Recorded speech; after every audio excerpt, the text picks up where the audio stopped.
Quantum of Solace.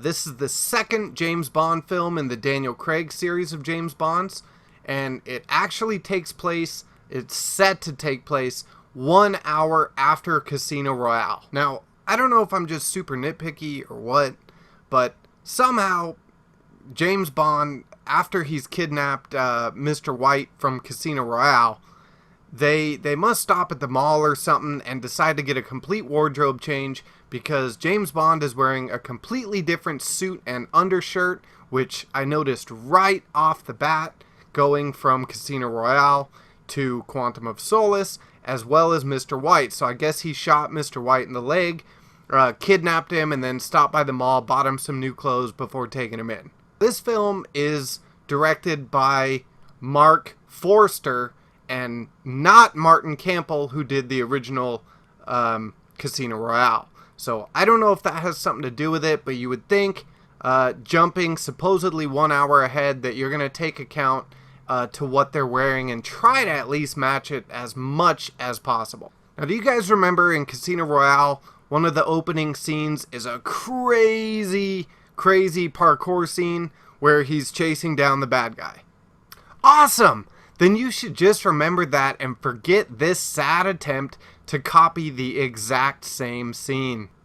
Yep, nearly the exact same thing, only with a really shaky camera, tons of people around, and it's super chaotic. The film does not actually open up with this exact scene. It actually opens up with a car chase that's pretty cool. I'll admit the car chase is pretty cool, mostly because James Bond is in an Aston Martin.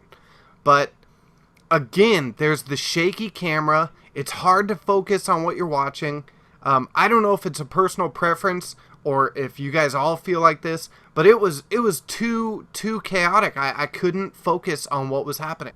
By this point, you guys all know the James Bond theme song.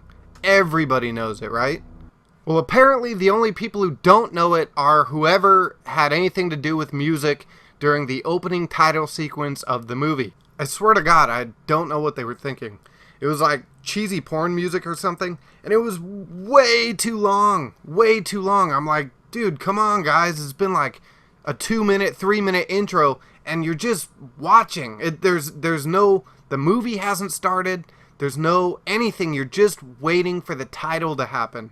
And it's way too long. Toward the end of Casino Royale, you find out basically that there is this mysterious organization. They never really get too in depth with what the organization is. They leave it a mystery because Quantum of Solace is entirely based upon that.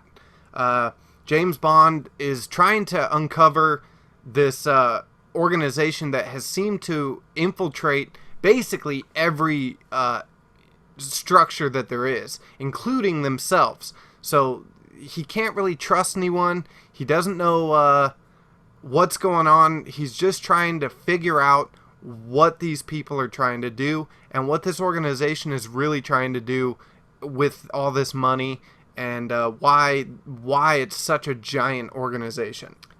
Now, one thing that bothers me about this plot is they also try to add it in as if James Bond is trying to get some sort of revenge on his former lover, who again dies at the end of Casino Royale.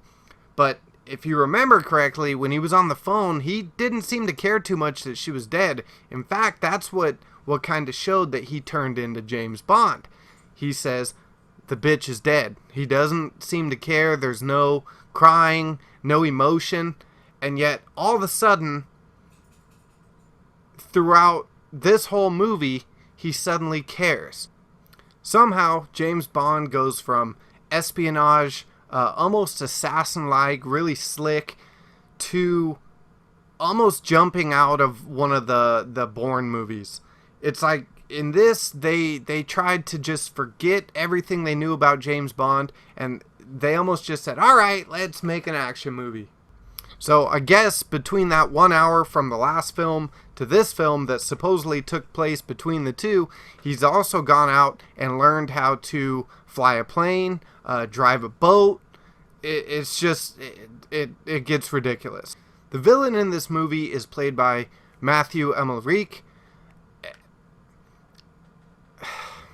He does a good job acting wise. There's some stuff again with the movie itself that bothered me, but he does a really good job. He's not an intimidating villain, but he is a realistic villain. There's something about him that's just kind of creepy. He actually seems a little bit nutty. What I hated about it. Somehow, he has all this money. Millions of dollars. And the dude has absolutely zero security. Somehow James Bond is just able to go up and just watch him from a distance. Or he can get close. There's times where he gets close and he's just watching what's going on. He's just monitoring him. He doesn't see him. No cameras, no guards. He actually drives a boat almost up exactly to him. Like, seriously? Millions and millions of dollars, and the dude can't go to Best Buy and pick up a couple security cameras or even a system for a couple $100.